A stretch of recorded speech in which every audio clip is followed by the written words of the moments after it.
Hello everyone, welcome back to the channel. Hope you are doing well and fine, and in today's video I'll be showing you how to avoid Ticketmaster fee.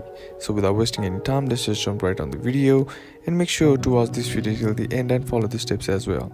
Avoiding Ticketmaster fees can be challenging as they are often built into the cost structure of purchasing tickets through their platform.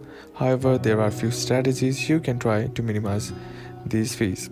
So the first thing is to buy directly from the venue. Purchase tickets at the venue box office. Buying directly from the venue can often bypass many of the convenience and service fees that Ticketmaster charges. Check the venue's website that sells directly on their website, and those may have lower fees or none at all. Look for alternative ticketing platforms. Some events might be available on platforms like Eventbrite, SeatGeek, Access, or other secondary marketplace.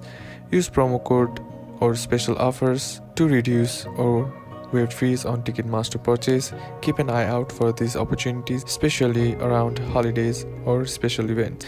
Now, buying directly during pre-sales. Some pre-sales, example artist fan club, may offer tickets with reduced fees, or in rare cases no fees.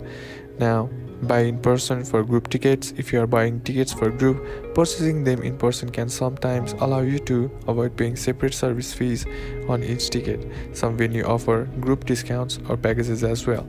Wait until the last minute. Sometimes ticket resold close to the event date on secondary market may not include fees, or the total cost with fees could be cheaper than buying directly from Ticketmaster upfront. Then check resale marketplaces.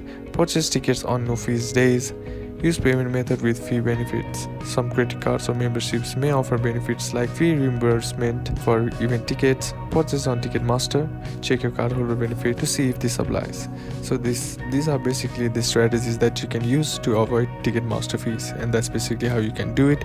And that's it for today's video, guys. Hope this video was useful to you. Leave a like if it did. Comment down below what the next video should be on. Consider subbing to the channel. Thanks for watching. Bye bye.